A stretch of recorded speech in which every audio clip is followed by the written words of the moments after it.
Good evening and thank you for joining us here on broadcast or a streaming platform. I'm Alex Bell. It's been a year since the word coronavirus entered our lives, and since then, a lot has changed.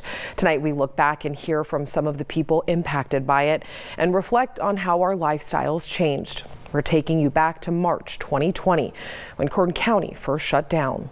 On January 21st, 2020 is when the first case of coronavirus was confirmed in the United States. By February 29th, the first coronavirus death in the United States was announced. Shortly after, on March 4th, Governor Gavin Newsom declared a state of emergency in California, and the first coronavirus death in the state was announced. However, on March 9th, Kern County was still in the clear. There have been no confirmed cases of COVID-19 here in Kern County. 6 days later, Governor Gavin Newsom orders all bars, nightclubs, wineries, and brew pubs to close, also telling adults age 65 and over and those with chronic health conditions to stay home. Throughout the month of March, grocery stores witnessed panic buying setting in.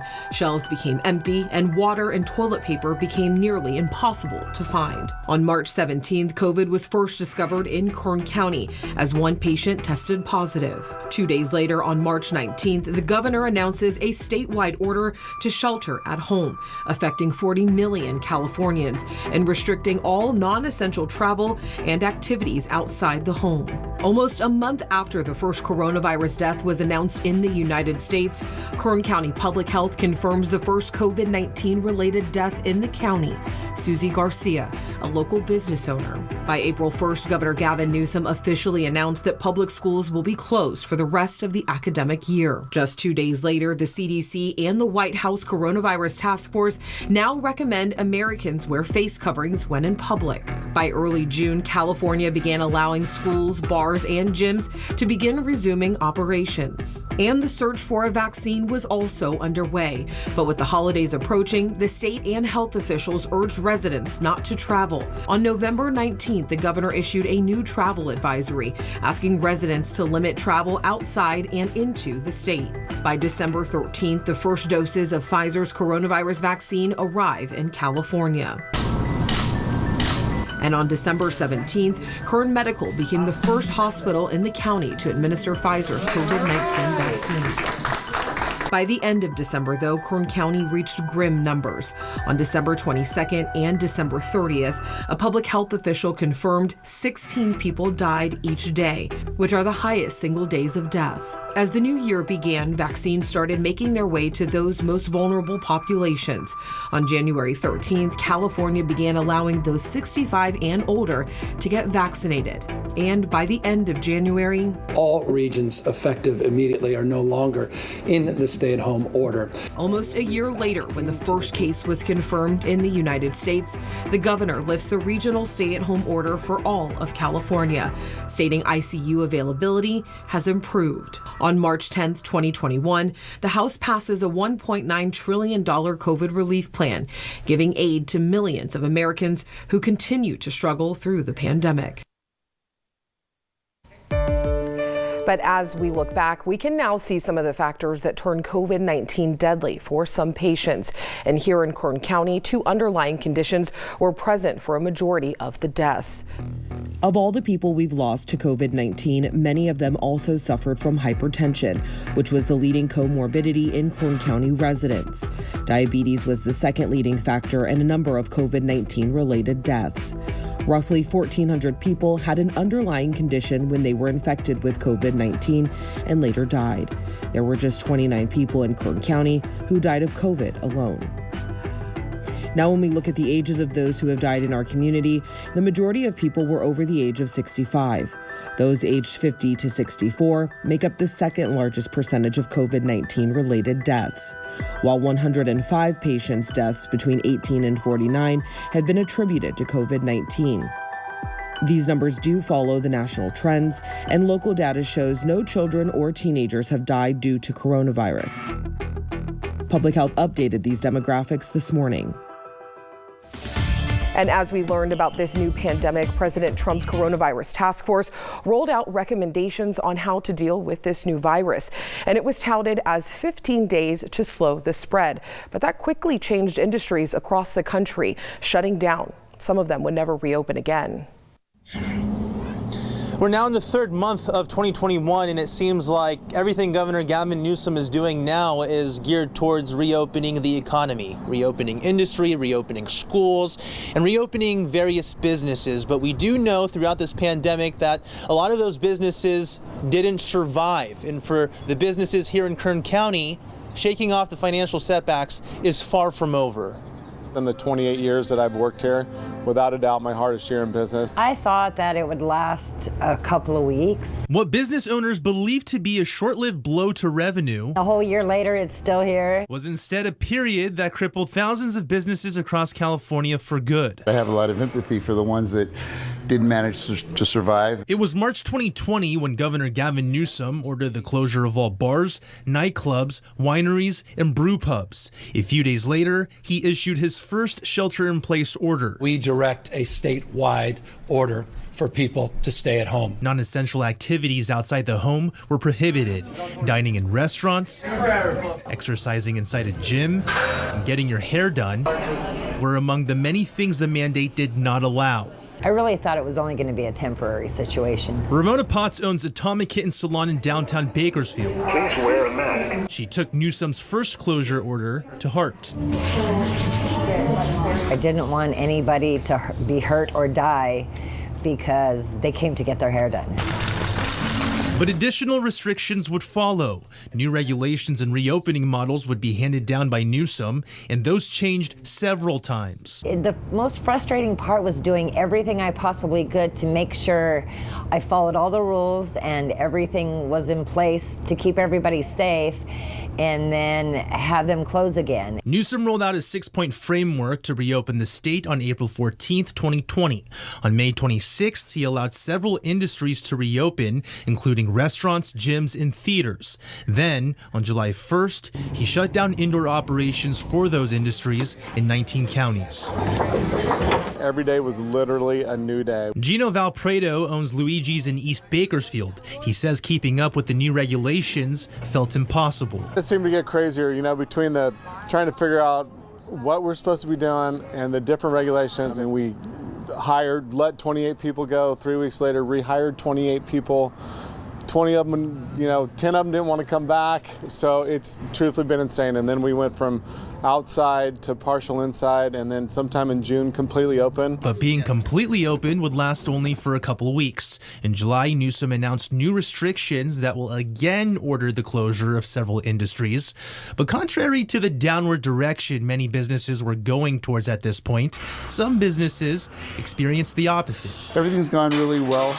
With this whole pandemic, it's actually been a boost to my business. And that's because Mark Pacheco, the owner of a local Bakersfield gym, didn't follow the closures. He's kept the weight of the governor's orders on the bench rack since. When all this nonsense started about the business closures and, first you have to close, then you can open, and then a soft close, and then we'll allow this but we won't allow that. It was the blind leading the blind. It wasn't about anybody being in a position where they have the knowledge or the wherewithal to really determine what was best for us. At that point, I go, you know what? They can go themselves, because I'm not going out that way. I'm not going to kiss their ass. In December, Newsom would roll out another shelter-in-place order. This one would introduce many of the same restrictions as the order back in March, requiring several industries to close again. But by this point, some businesses lost faith in the government's credibility to govern. We just finally gave up and said, okay, we're going to do what we're going to do to keep ourselves and our clients safe. And hopefully there won't be any repercussions from that. I didn't know whether to close, but everybody come in and give me a high five and say thank you for staying open. We really appreciate what you're doing. I pretty much handle business as usual, and if people are offended by that, they don't have to come here. And 23ABC recently learned that the city and county don't keep track of the pandemic-related business closures. However, the Kern County Hispanic Chamber of Commerce and the Kern County Black Chamber of Commerce recently took it upon themselves to conduct a survey with the local communities here to learn how those businesses have been impacted by the pandemic. They say that the results are expected in the weeks to come. In downtown Bakersfield, Bayan Wang, 23ABC, connecting you. As the transition to working from home started, some industries were able to adapt while others weren't.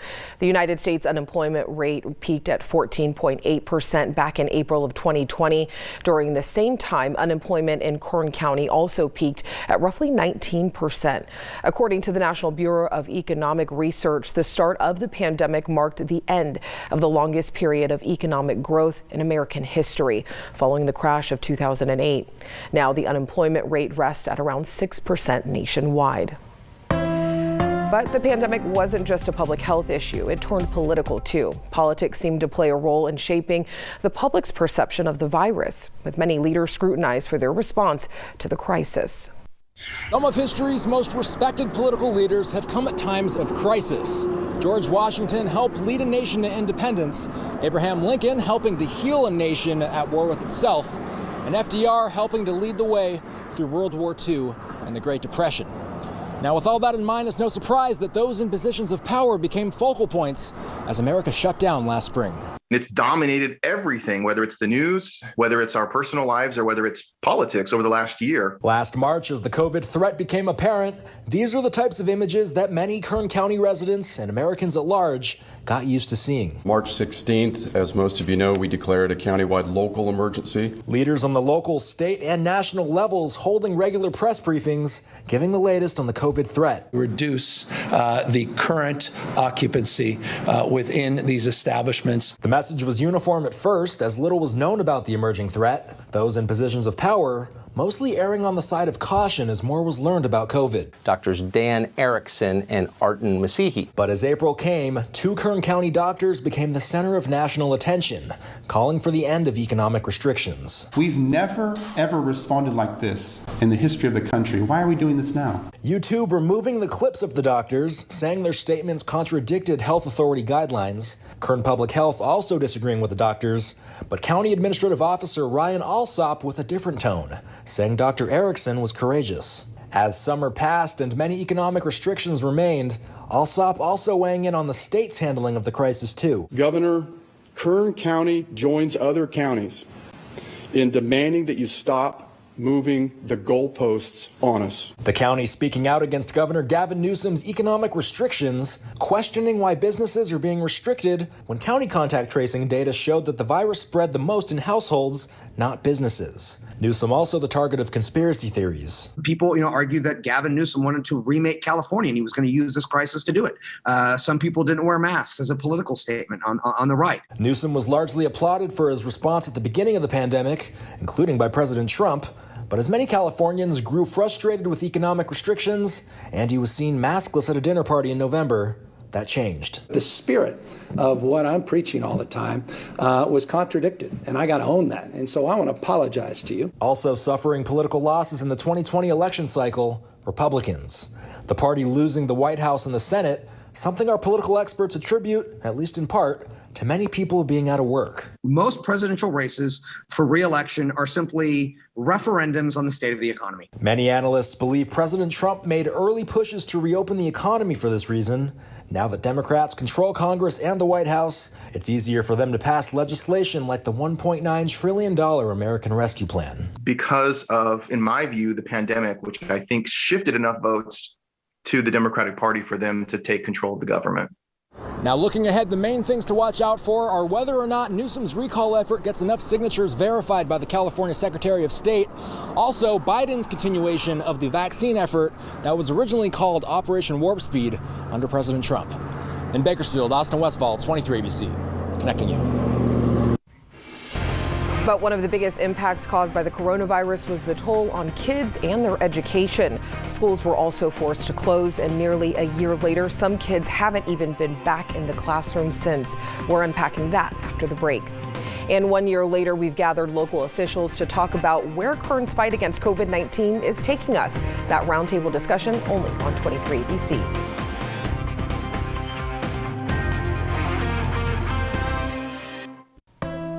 Welcome back. The pandemic changed the way that we educate our children in schools, as well as how students learn. Almost overnight, Kern County schools had to completely shift their curriculum to being completely online.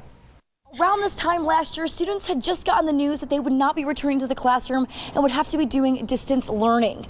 Now, no one could have imagined that this would have lasted an entire year. Last spring was quite frankly very, very bumpy. On March 15th of 2020, Kern County Public Schools announced that they would be temporarily closing their schools. It was recommended that within 3 days, all schools would switch to remote learning. Well, the first initial reaction, I remember calling the student body out going, okay, guys, we have to shut down for 2 weeks. I'll see you back in 2 weeks. And now looking back, I would have handled that so much differently. On March 25th, just days after the original announcement, school was then closed for the rest of the school year. The public education system as we knew it had to be basically reimagined overnight. Teachers and students adapted quickly, educating and studying in their own homes through Zoom. Challenges continued for students outside of the classroom as well, since school provided some of them with basic needs. In Kern County, where there's a huge population of working families, they rely on their schools to provide a safe place for their children to be during the day. Not to mention that many of our students in Kern County receive three meals a day from their schools. Being taught online was a major adjustment for students throughout Kern County, which came as a struggle for some. It started off really rough because I remember thinking, I just have no motivation for this. I was so done. While other students felt differently. For me personally, it was much easier because even though I learn just as well with the teacher, I also learn just as well when I'm by myself. And I know it's not the same for a lot of kids in school. For the majority of public schools in the county, distance learning continued throughout the year, which led to some students transferring to schools where in-person learning was taking place. Enrollment increased for private schools like Garces Memorial, but enrollment for kindergarten took a slight dip in some school districts. This is probably simply due to the fact that kindergarten is not mandatory, so many parents may have elected to have their kindergarten-age students sit this year out because of all this uncertainty with distance learning. When it came to student performance, KHSD released data in February of 2021 showing that there was a 14% increase in students who received D's and F's in the fall of 2020 as compared to the fall of 2019. It's been incredibly disruptive to have had our school buildings closed in many cases for a year now. But while school has been challenging for students, teachers, and staff, officials are proud of how much everyone has overcome. And we're in, frankly, a much better spot today than we were a year ago. And I think this is largely due to the grit and determination of so many people in Kern County's public education system, from the teachers to the support staff to administrators and everybody involved. As of right now, teachers are now starting to get the COVID-19 vaccine in hopes that someday soon, students will be able to return to the classroom. In Bakersfield, Bain Ferroni, 23 ABC, connecting you. And now let's break down the impact on different demographics here in the county, including by death. Public health officials say that of the nearly 1,000 people who have died because of COVID-19, most of them were men, and that accounts for roughly 60% of deaths. Women make up the other 40%. And when it comes to race, Hispanic people were more likely to die from COVID-19 in Kern County. They make up roughly 60% of deaths. White people follow with about 30%, and African Americans and people identifying as another race making up the remaining percentage. In 1 year since the pandemic started, we've lost nearly 1,000 Kern County residents to this virus. 23 ABC's Leslie Gooden reconnects with the family of Susie Garcia, who was the first person to die because of COVID-19. That's how we keep her legacy alive. We continue to relive the good memories that she left us with. It's the biggest part that we miss, like not having her there anymore and not hearing her laugh or seeing her smile or hearing her talk. You can watch the entire story on our website, turnto23.com. And one of the biggest things the pandemic has impacted comes in the form of mental health. Students not being in class, businesses closing, and lifestyles changing all cause some mental health concerns. 23 ABC's Calvin Hodman finds out services were up to those in need. Take a moment and think about when you realized COVID-19 is something big, something real, and something not going away anytime soon. Even in those moments, none of us could have predicted how big of an impact the pandemic would and still does have on our mental health. depression, anxiety, stress, worry, everything kind of exacerbating on top of the situation that we've had to go through for the last 12 months. Mental health has been put to the test for many people in the past year. For example, Kern Behavioral Health and Recovery Services saw 800 more calls come into their mental health crisis hotline in December 2020 compared to December of 2019. I think initially we kept waiting for things to come back to normal, and it took a while for us to realize that this is going to be our new normal. Behavioral health director Stacey Kuwahara says people who had never before dealt with anxiety or depression were thrown into stressful situations. Those already facing mental health issues, especially younger people, found it even harder to cope. The one thing that I notice about kids is they are just very intuitive and always very in tune to what's happening around them in their environment. So family stress is 100% going to be affecting them. Still, according to Program Support Supervisor Ellen Eggert, Kern County did not see an increase in suicides during the pandemic. But she says suicidologists believe there may be an increase at the end of the year. People who never had thoughts, more are having thoughts. And we see that with our youth because they're not, with each other. And we see it with adults too. So the biggest thing is most people think it can't happen to them or their family. And so we've got to become more suicide aware. Especially for kids. Eggert says most parents talk to their kids about drugs and alcohol, but not suicide. She says that needs to change, especially with the end to the pandemic not quite in sight. Because we're talking life and death here, but we all have to get comfortable with it.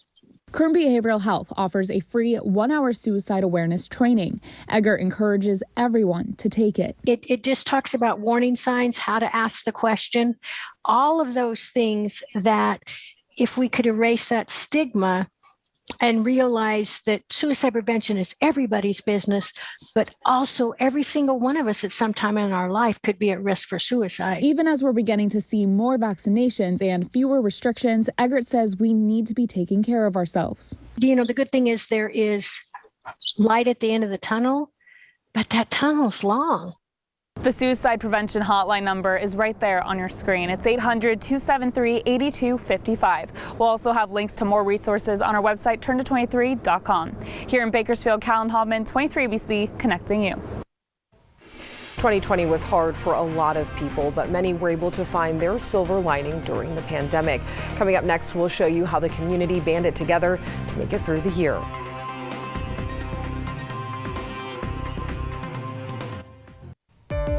Welcome back. People have been coming up with ways to spread a little joy throughout the community, with car parades, drive-thrus, and distance celebrations were also very popular during this last year, as was the chance to work from home or just to get away from it all. 23ABC's Mike Hart takes a look back at a few moments that brought a smile to Kern County.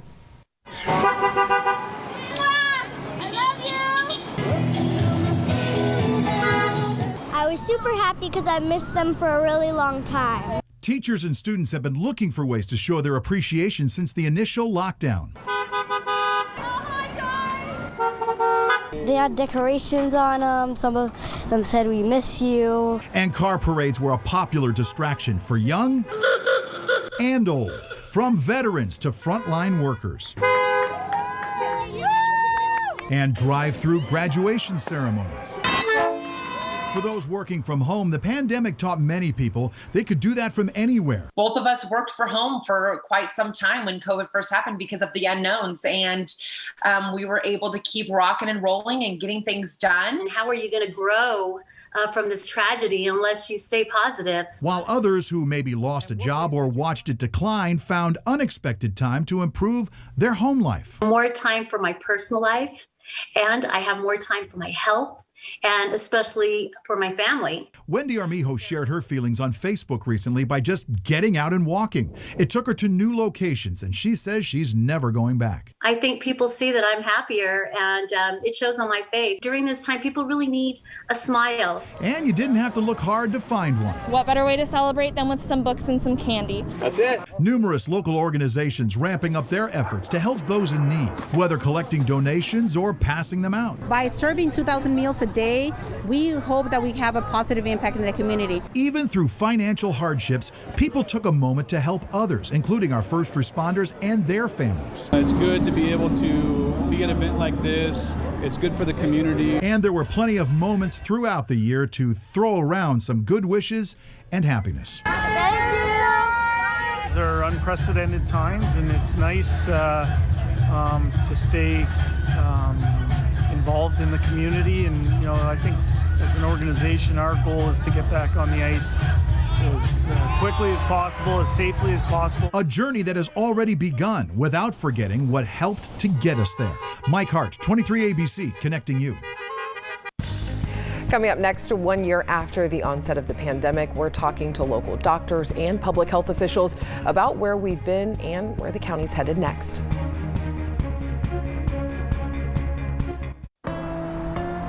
Welcome back. Thank you so much for joining us. As we mentioned earlier, we are here with a panel of local experts, and we have a lot of ground to cover, guys, so let's go ahead and get straight to it. I want to go ahead and open up this question to everyone first. Looking back, at what point during the pandemic did you start to think things are getting serious? This is now turning serious, possibly even deadly. Open to anyone. For me, it was as soon as we saw our hospitals being significantly impacted, and we knew we had to do something to ensure that our residents had access to a good level of care should they need it. Did it get serious for anyone else here? Yep. Go ahead. Well, yeah, for me, it was when in-person instruction stopped, and we immediately moved to distance learning. I think at that point, things got really real. Yeah, Dr. Cothran. So we noticed a similar effect in July and August is when we started seeing a surge in our patients in our hospitals. Our ICU started to reach maximum capacity, us having to surge out to other departments. So that's when it became really serious for us. As a doctor, were you concerned about the unknown of this virus? Absolutely, and I think that's the thing that scares us the most is the unknown aspect of it. So I think all of us were extremely fearful of what this virus was, what it could do. As we well know, what it has done for all of us.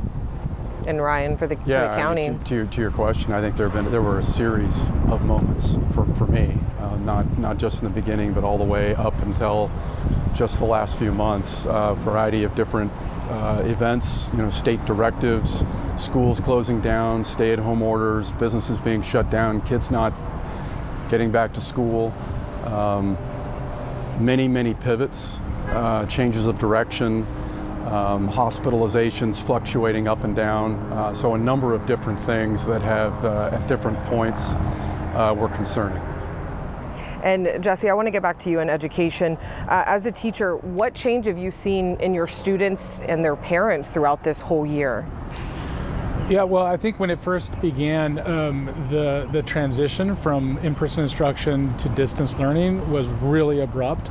And teachers had to completely change the way they did things on a dime. There wasn't really a whole lot of opportunity to kind of test things out. So that was very difficult. What we've noticed, what we've tried to kind of figure out over this period of time is, how do we do distance learning in a way that is conducive to learning? How do you engage students online? When they're in the classroom. Being able to teach in the classroom, there's a certain way to do that. It's completely different online. And being able to engage students who are at their various homes with technology issues, with issues in regards to needing assistance, not having it at home, most likely, is difficult. So I think trying to overcome all those technological difficulties, as well as the engagement issues, and as well as the equity issues that also really surfaced over the course of the pandemic. Yeah, and talking about equity, you know, we talk a lot about the students, but the parents too, making it work for their students. What have you seen change for parents? Yeah, absolutely. I think if parents being able to, having their students online, and then them themselves often having to be online. I mean, if you look with our teachers, we have a lot of our teachers who were having their students in one room, their kids in one room online doing distance learning, and they're in another room trying to conduct class. So it made it really, really difficult for I'm assuming for parents who were at home. But also, with the issue with the kids not being able to go to school, having to be at home, creating a lot of daycare issues. So that as well made a tremendous burden on parents in the household. And this question open for anyone here. Do you think this last year will have lasting impacts on our education, businesses, the community as a whole? If so, what do you think it'll impact? I think it's going to impact everything. We have a lot of cleanup to do following this pandemic. We've been locked in our houses for the past year. And in Kern County, we've already struggled with chronic disease. So I can only imagine how that has worsened over this past year as we haven't been outside, we haven't been exercising, we haven't been going about our regular lives. So we're going to have a lot of cleanup to do following the pandemic. Absolutely, Brent, I agree. Yeah, I think the biggest tragedy the past 12 months has been the lives we've lost, right? We peaked over 1,000 lives due to the virus, but we've lost lives due to mental health issues related to the exercise that we've been in through this pandemic. And it's affected our children, it's affected their parents, it's affected people just holding on, trying to make ends meet. And, however, you've got kids that have been, many of them in our community have been out of school. Online learning, as was said, is not the same as being in the classroom. They've been out of school for a year. Their lives have been changed in a permanent way, missing a year of school, essentially, of real school. You've had the business community, small businesses struggling to make ends meet. They just don't snap back. They've had 12 months of suffering and trying to survive, trying to pay bills, trying to pay creditors, etc. So this isn't going to be just a snap back to normal. I think that the effects of this, I fear, are going to be felt for some time to come, and I'm not sure how long that's going to be. I hope it's not long, but I think we're going to be seeing the effects for quite a while. So, Dr. Cothery, do you think the medical field is going to be forever changed? We've already seen the changes. There's several things. We've learned that we can surge out to different departments. We can house ICU patients in other floors. We can cross-train nurses, ICU nurses to be surgical nurses, or surgical nurses to be ICU nurses, vice versa. So we've seen a lot of that. We've seen our communities come together, all the hospitals in our community. We consider ourselves somewhat competitive, but during this time we did form a sense of collaboration. So we did come together in that. Even in the outpatient world, we've seen virtual visits now really take a rise. So, I think medicine, and I think like my colleague said, everything has changed. And we know that continue to change. Yeah, and we know a lot of different things have come down from the CDC, a lot of guidelines. Did you agree with a lot of the guidelines that were set and came down from the CDC? Well, I think, there was a lot of stuff that came down that contradicted itself. And I think part of the reason is we were still learning about the virus. We still don't know a lot about this virus, and we still continue to learn. So I think there was a lot of confusion. We told people don't wear cloth masks, and we said wear cloth masks. And we said don't double mask. Now we're saying wear double mask. So there's a lot of things going on because this is a dynamic time. And I think it will continue to change. The more we learn about this virus, the more guidelines will come out to keep us safe. And that's what they're doing, is keeping us safe. So people need to be able to adapt. They need to be able to understand that things are changing, we're still learning, and just be adaptable. And that's the one thing I think that we've all learned through all of this, is you have to be able to adapt because things are so dynamic.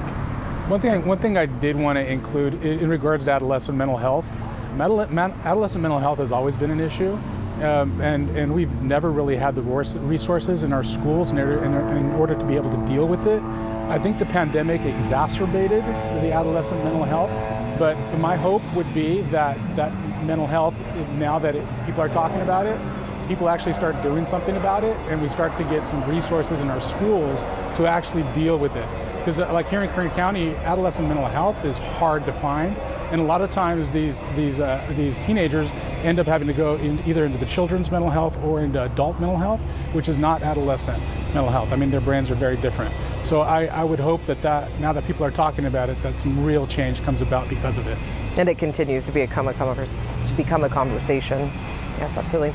Bryn, I want to ask you this question. By the way, congratulations on your new position. Congratulations.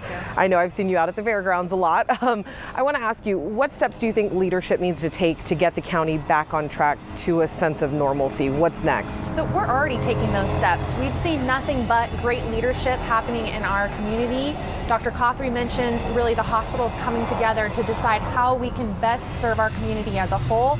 We've been doing that as a county, leadership coming together. How do we get together and provide vaccination in the most efficient, effective way possible that our community can access in that way? We need to continue those efforts. We have a lot of cleanup to do following the pandemic. That leadership needs to continue on so that we ensure that we get our community back to a healthy place. Absolutely. Ryan, I want to open up the same question to you. What do you think leadership needs to do to continue? As Bryn said, we're already on that path. What do you think we need to do to continue to get back to that normalcy and get everything back to being reopened? I think we need to continue to stay agile and be flexible to pivot to the changing needs associated with a pandemic that continually change, as Dr. Cothry pointed out. Been a lot of changes over the last 12 months. We're focused on vaccine capacity right now and maintaining that capacity. We've got the capacity right now to do just under 60,000 doses for residents every single week in this community. We need the supply. It's all about the supply chain, and we're pleased with the progress. Supply seems to be ticking up with each and every week, but we're focused right now on vaccination distribution. And that's where we're going to be until there's a need to pivot again, likely in the near future. And open to either one of you guys, when do you think we're going to reach a level finally when you say, okay, we've gotten enough people vaccinated in our community, we're starting to get over the hump? When do you think we're going to reach that threshold?